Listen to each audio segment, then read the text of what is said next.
Hello there, the Internet Tough Monkey here once again. Hope that you're all well. Okay, we have yet another time trial to look at. This time we're at the Broad Bean Raceway in, well, the Amuse Nismo. I don't own this car, I didn't even know it existed. So we've had to go and buy it, slap my livery on it, and we're running this on hard tyres, as we always seem to be doing with these time trials. The lap time is so short, it's a 31.774, and to get within 3% of that for gold, we're looking for a 32.7. So, I mean, really, the times aren't going to go much lower than what we've already seen here, because it's such a small lap, there's not much room for improvement. So, I think if you can get yourself under that 32.7, get yourself a 32.5, 32.6, you're probably going to be safe. Now, this was my very first attempt, or at least my very first completed attempt, which didn't result in me binning it into the wall somehow.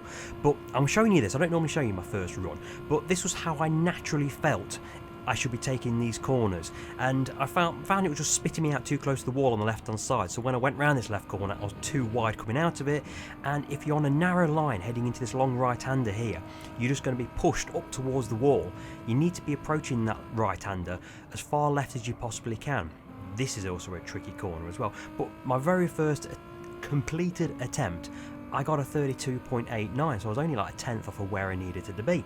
But after 60 or so laps of going round and round in circles, knocking off thousandths of a second each time, I learned where the best line said to be, and it wasn't quite where I thought it was going to be. For example, this first corner, rather than taking a natural constant radius around it, if you go in at a shallow angle and then let it drift out towards the outside barrier and then cut back in again, it brings you out with a nice line on the right hand side of the circuit to sweep across, unsettle the car to bring it over to the left hand side as much as possible, to get you as far up the banking when you turn into this long right-hander.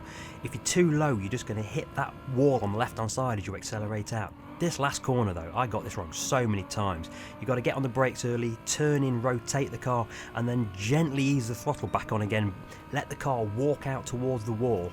Anyway, that is my fastest lap, so let's look at that again, and I'm going to stay quiet for this one. But I'm also going to put some other camera angles so you can see how I'm wrestling the steering and how I'm making the car move around on the circuit.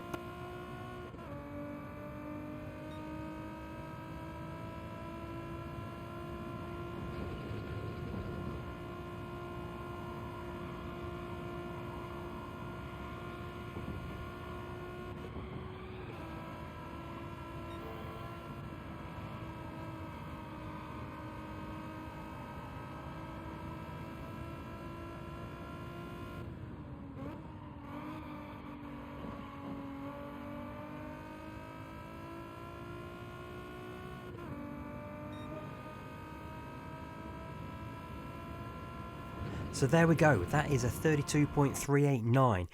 It's only, what, 0.4 of a second below the gold level standard, but as I said at the start of this video, the lap time is so short that I can't see there being much improvement to push me out of that 3% barrier. So if you can get to within, say, a 32.5, I think that's probably going to be safe enough for you to get your gold.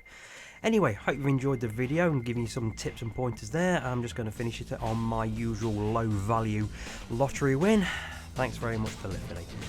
I'll see you again next time. Take it easy.